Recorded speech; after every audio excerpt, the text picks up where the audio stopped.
Welcome to the deep dive. Today, we're going to get into something that affects every single thing you buy, use, and even experience production costs.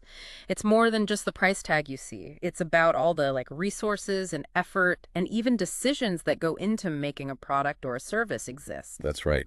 Think of it this way. Every item has like a story behind it, a journey from raw materials to finished product, and that journey is paved with costs. Okay, so let's unpack that journey.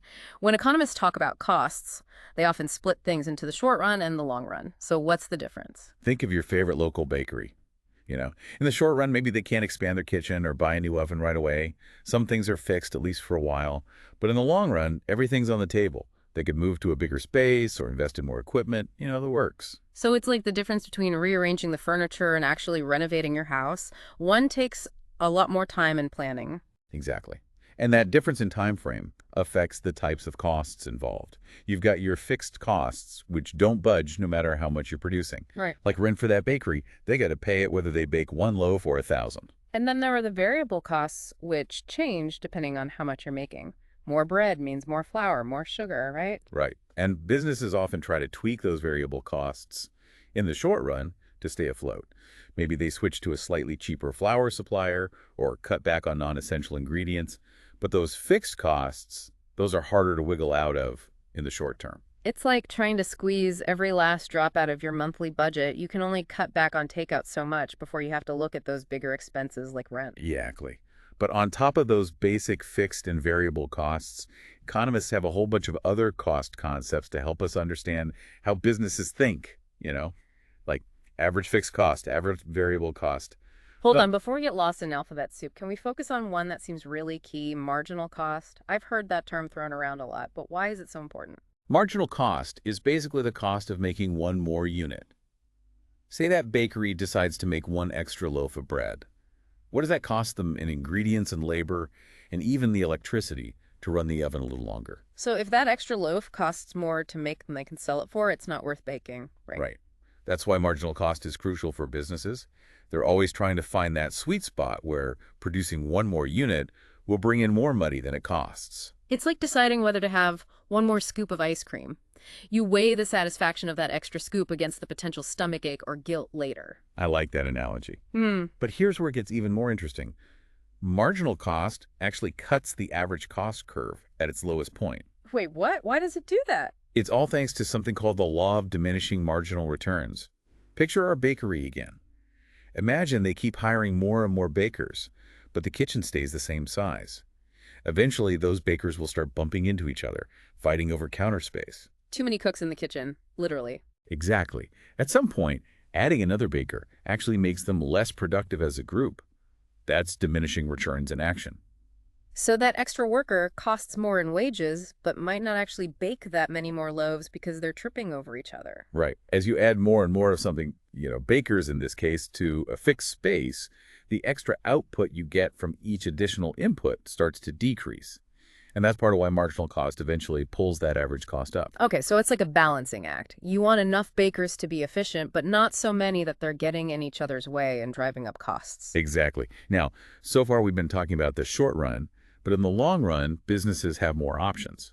That's where things like economies of scale come into play, which can make things really interesting for businesses both big and small. All right, before we get to those economies of scale, let's wrap up part one of this deep dive into production costs. We'll be back soon to continue our exploration. Welcome back to the deep dive. We're picking up our exploration of production costs, which, as we've seen, are way more complex and fascinating than just looking at a price tag. Right. In part one, we talked about those explicit costs, the rent, the ingredients, the wages. But I'm really intrigued by those hidden costs, the ones you don't see on a spreadsheet. You're talking about implied costs, and those are crucial to understanding the decisions that businesses make. Let's go back to our bakery example. Say the owner's thinking about buying a fancy new oven that would triple their output. Sounds great, right? Sure, more bread. What's the problem? Well, what if that oven costs the same amount as a family vacation they've been saving up for?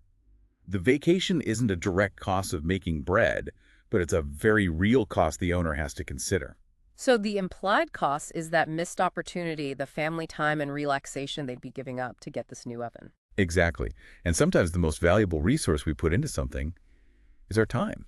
Yeah. Time that we could be spending on other things. Think about those entrepreneurs who work around the clock on their startups.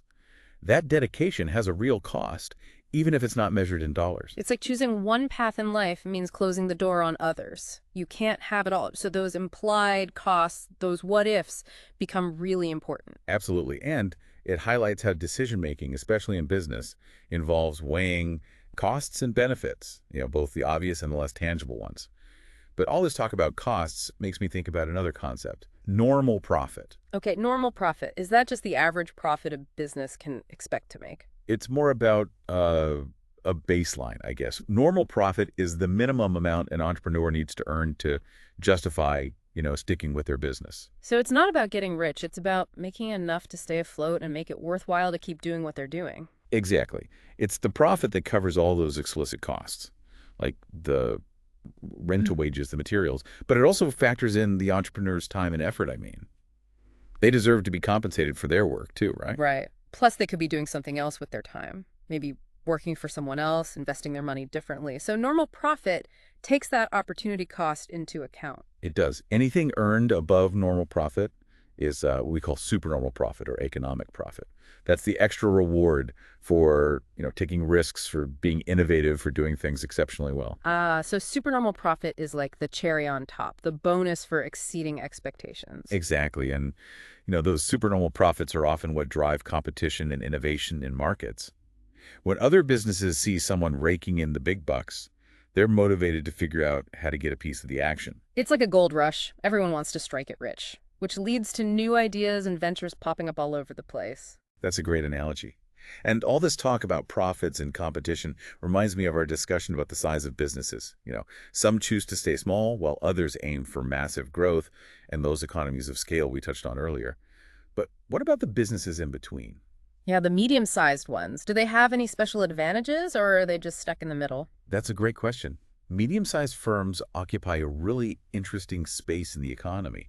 Think of them as the Goldilocks of the business world. Not too small, not too big, but just right.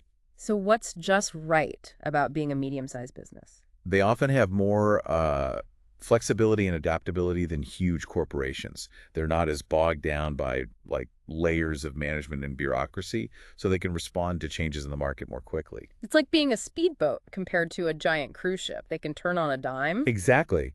And they can often maintain a closer connection with their customers. Think about those regional grocery chains. They might have more personalized service and a stronger sense of community than a giant national chain. So they combine some of the best qualities of small and large businesses, the agility of a small business and some of the resources of a larger one. But they must face some challenges too, right? Of course, they're often squeezed from both sides. They have to compete with, smaller, more nimble competitors, as well as those massive companies with huge economies of scale. It's like they're walking a tightrope. They need to be really strategic and play to their strengths. Right. And they might not have the same access to capital or those bulk discounts that giant companies enjoy. But speaking of competition and how businesses operate, we can't forget about the role of government. Yes. Government policies can have a huge impact on businesses, right? Absolutely. Think about taxes, from corporate income tax to property taxes. Those can directly affect a company's bottom line and influence decisions about how much to produce, where to locate, how many people to hire. It's like businesses are playing a game of chess, trying to anticipate the government's next move. Exactly. And then there are regulations, environmental regulations, labor laws, safety standards. Those can also impose costs and affect production processes. Right. Sometimes regulations are crucial to protect workers and the environment, but they can also create more hurdles for businesses. It's a balancing act for sure. Governments are always trying to find the right mix of policies to promote economic growth, while also considering social and environmental factors. It's like trying to keep a bunch of plates spinning at once. One wrong move and everything comes crashing down. Well said. And, when we talk about government policies affecting businesses, we can't ignore trade policy. Right. Things like tariffs and trade agreements, those can have a big impact on costs, especially in a globalized world. Exactly. A tariff is basically a tax on imported goods. When a government imposes a tariff, it makes those imported goods more expensive, which can shield domestic businesses from foreign competition. So it's like building a wall around your economy to protect your businesses, But I imagine those walls can have some downsides too. They can. While tariffs can protect certain industries, they can also lead to higher prices for consumers and potentially even spark, retaliatory tariffs from other countries, leading to those trade wars we hear about. It's like a game of chicken. Nobody wins if everyone keeps escalating. Precisely. That's why trade agreements are often seen as a way to create, a more level playing field, reducing barriers to trade and encouraging competition. So instead of building walls, they're trying to create a system of rules that everyone agrees to play by. That's the goal. Of course, trade agreements can be complex, and there's always debate about who benefits the most, but the idea is to create a more open and predictable environment for businesses to operate in. Wow. We've gone from the tiny details of a bakery's cost to the global scale of trade agreements. It's amazing how interconnected everything is in the economy. Right. It's a complex web, and it's always changing. Which brings me to something I think is crucial to consider. The future of production costs in a world being transformed by technology and global trends. That's a great point. We've seen how things have changed already, but what does the future hold? Well, stay tuned for part 3, where we'll explore how automation, artificial intelligence, and those shifting global dynamics are shaping the landscape of production costs. It's a fascinating and rapidly evolving space. Welcome back to the deep dive for the final part of our exploration into production costs. We've covered a lot of ground, from those like nitty-gritty details like fixed costs to those big picture concepts like economies of scale and government policies. It's been quite a journey. And as we wrap up this deep dive, and I think it's important to look ahead. The world of production is always changing, driven by technology, globalization, and shifting consumer demands. Absolutely. I mean, think about how much has changed in the past few decades, like the internet, e-commerce, automation. It feels like we're in a whole new economic era. We are, and all those changes have a huge impact on production costs. Let's start with automation, a topic that's been generating a lot of buzz lately. Some people are even worried about robots taking over all the jobs. Yeah, the robots are coming. Seems to be a common theme these days. But how is automation actually affecting production costs right now? It's a bit of a mixed bag. On one hand, automation can drastically reduce labor costs, which are often a major expense for businesses. Yeah. Robots don't need coffee breaks or vacations, and they certainly don't ask for raises. So purely from a cost perspective, robots seem like the ideal employees. Well, there's another side to that coin. While automation can lower certain costs, it also requires a significant upfront investment in technology and equipment. Plus, those robots still need to be programmed, maintained, and repaired, which can create new jobs and expenses. So it's not just a simple swap out with the humans, in with the robots. There are trade-offs to consider. Exactly. And there's also that ethical and societal dimension to think about. What happens to the workers whose jobs are replaced by automation? How do we make sure the benefits of these technologies are shared fairly and don't just help a select few? Those are big questions. It seems like automation presents both challenges and opportunities. It can disrupt industries and change the way we work, but it can also create new efficiencies and possibilities. It can. And speaking of disruption, let's talk about another force that's changing the world of production. Artificial intelligence, or AI. Ah, AI. It used to seem like something out of science fiction, but now it's everywhere, and it's definitely having an impact on production costs. It is. AI can help businesses optimize production, identify inefficiencies, and even make better predictions about what consumers want. It can be used to design and develop new products, too. It's like having a super smart assistant who can analyze tons of data, spot trends humans might miss, and come up with creative solutions. That's a great way to think about it. And one of the most interesting things about AI is its ability to learn and adapt over time. The more data it's given, the better it gets at its tasks. So it's not just a one-time boost in efficiency. It's a continuous process of improvement. It is. But just like with automation, AI has its own set of challenges. There are concerns about bias in algorithms, the potential for job displacement, and the ethical implications of giving machines more and more decision-making power. It seems like every technological advancement comes with new questions and considerations that we need to address as a society. It's true. It's a continuous balancing act between pushing the boundaries of what's possible and making sure we're doing so responsibly. Well said. Now, in addition to automation and AI, we can't forget about globalization and its impact on production costs. Businesses are sourcing materials and labor from all over the world, which creates this like complex web of interconnectedness. Absolutely. And that global interconnectedness presents both opportunities and challenges for businesses trying to optimize their production processes. On the one hand, globalization gives companies access to a much larger pool of suppliers, which can potentially lower costs for things like raw materials, labor, and specialized expertise. Just like having the whole world as your sourcing department. That's one way to think about it. Hmm. But this global marketplace also comes with increased complexity. Supply chains are longer and more vulnerable to disruptions, whether it's a natural disaster, political instability, or even another pandemic. We've all seen how fragile those global supply chains can be. A problem in one part of the world can quickly affect businesses and consumers everywhere. Exactly. And that fragility can lead to higher costs as businesses have to build in more backup plans, diversify their suppliers, and prepare for those unexpected events. It's like playing a constant game of risk management, but on a global scale. That's a good analogy. And on top of those logistical challenges, there are also ethical considerations when sourcing globally. Businesses need to be mindful of labor standards, environmental practices, and human rights in the countries where their products are made. It's not just about finding the cheapest option anymore, right? Businesses are being held accountable for their sourcing practices more and more these days. They are. Consumers are more aware of these issues, and they're demanding transparency and ethical behavior from the companies they support. It's about doing business in a way that aligns with values, not just chasing the lowest price tag. Right. And, as we look toward the future of production costs, there's one more factor I think we need to discuss, sustainability.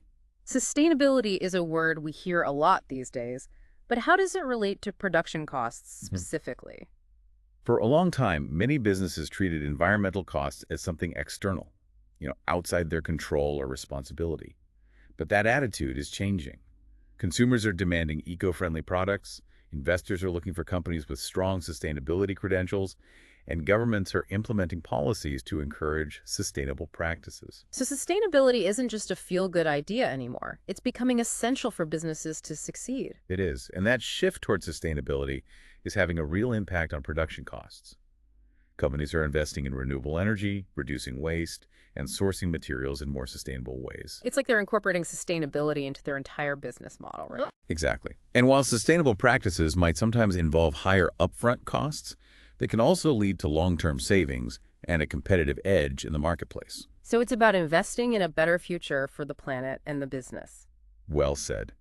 As we wrap up our deep dive into the world of production costs, it's clear that we're in a time of immense change. Technology, globalization, and sustainability are reshaping the business landscape, and companies have to adapt and innovate to stay ahead. It's been fascinating to explore the various factors that influence production costs, from those like basic concepts to the forces that are shaping the future of business. And as we leave our listeners with one final thought, I'd say this. In a world that's constantly changing, understanding and managing production costs is more crucial than ever. It's not just about minimizing expenses. It's about making smart decisions that align with your values and the needs of a rapidly evolving world. That's a great takeaway. Thanks for joining us on this deep dive into production costs. We'll be back soon with another exploration into the world of economics and business. Until then, keep learning, keep questioning, and keep diving deep. And that's a wrap.